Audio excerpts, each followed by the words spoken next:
Today I'm going to explain a mystery thriller film called What Lies Below. Spoilers ahead. Watch out and take care. Liberty Wells is a 16-year-old high school student who attends summer camp regularly. While reading a book on a bench, a young boy takes a picture without her consent, causing her to shout at him and get Tommy's attention, who she happens to have a crush on. Shortly after, her mom, Michelle, picks her up. She tries to converse with her daughter, but Libby seems preoccupied with reading her book. Michelle turns on the radio to try and make Libby smile, but she just gets annoyed. She teases Libby about having a crush on Tommy, and she defensively denies it. Both of them have a quiet road trip back home. They stop halfway as Michelle lets her daughter drive the car. At first, her mother is worried about her skills, but Libby says she can manage to drive. As they drive slowly, she sees a for sale sign of their property and almost hits a tree. Her mother explains that it's for her college education, as money runs tight at the moment. She asks about the new watch that her mother is wearing, to which she replies that it is a gift from someone. Finally, they arrive home safely. Michelle calls John, her new boyfriend, and Libby sees him for the first time. He gets out of the lake to meet her and give her a gift. She opens the box and sees a bracelet with the Navajo tribe's stone of life. He explains the origin of the bracelet and chooses to give it to her because she loves archaeology. Libby gives a timid smile and expresses her gratitude. In her room, she looks for an outfit that she thinks would impress John. She puts on a blue dress and heads downstairs to say hi to John as they prepare dinner.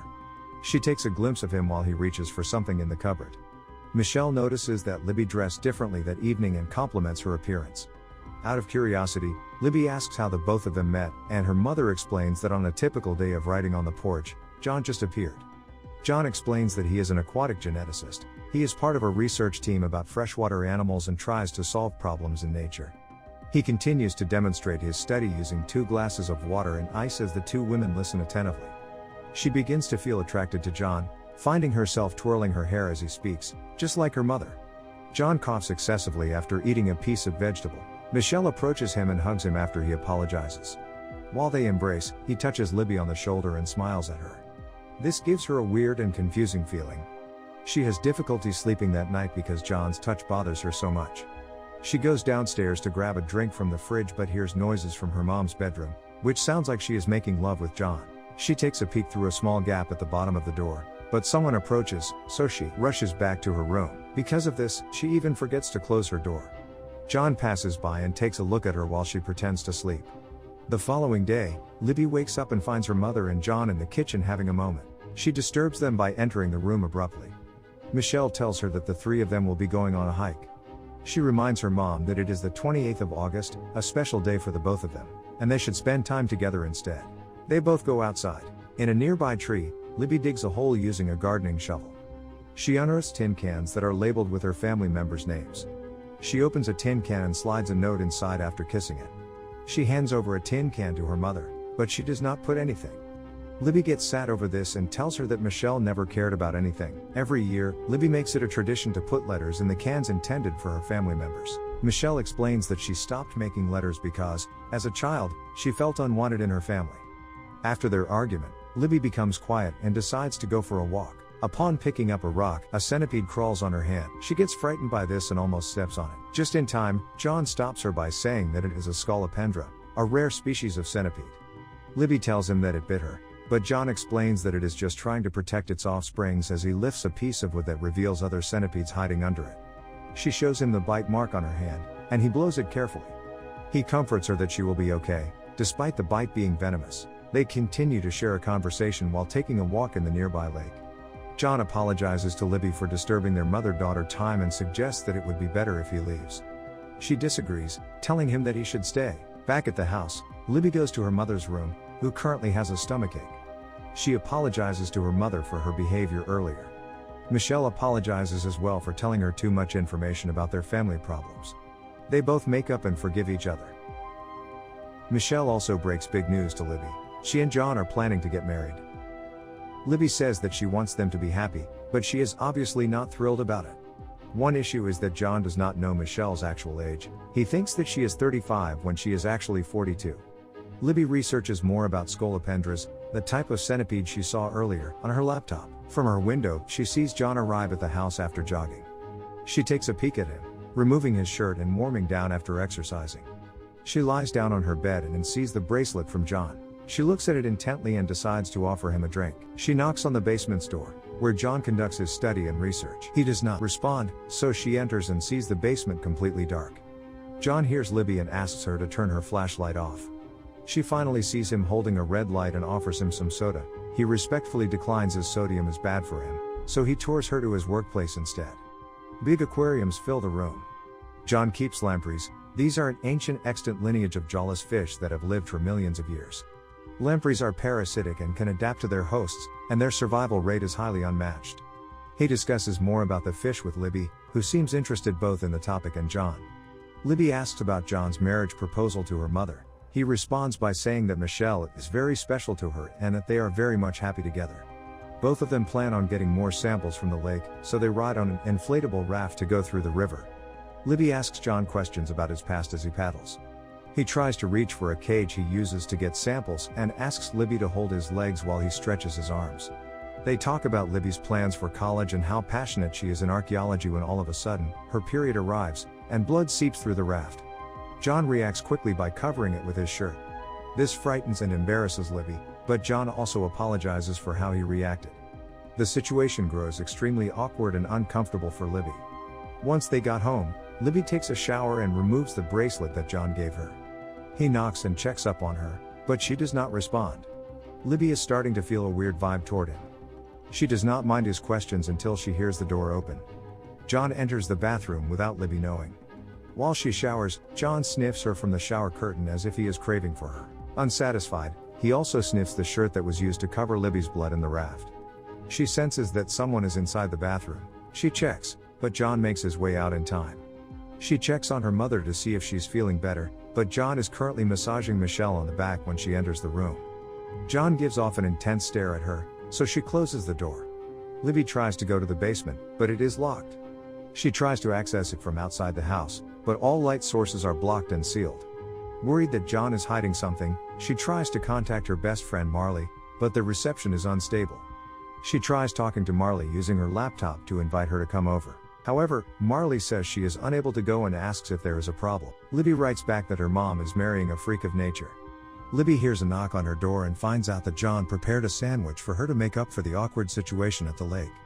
That night, a red light wakes her up. She walks to her window to find its source. She sees John walking toward the red light coming from the lake. John submerges himself in the water, and the light goes off. Libby panics and gets confused about what she saw. She tries to wake her mom up, but Michelle is unresponsive. She goes to the lake to investigate, and John calls her from behind. She confronts him about what she saw. He denies it by saying that he suffers from sleepwalking. Libby walks out unconvinced. The following day, Michelle calls her. She finds her mother in the bathroom throwing up. At this point, Michelle looks greatly unwell, so she asks Libby to drive to the pharmacy and get her some medicines and a pregnancy test. Libby suggests that they call an ambulance instead because she does not have a license yet. Libby asks where John is. He is out for his daily jogs and won't be back for at least an hour. Her mom experiences more pain, so she does not have a choice but to rush to town. At the pharmacy, she sees John walk by with another woman. She follows them, but the cashier stops her as she forgot to pay. Libby gets home and sees Marley in the living room waiting for her. She heads directly to her mother to give her some medicine. John makes her extremely uncomfortable while she is in the room. Michelle continues to rest, and John assures that she will be taken care of.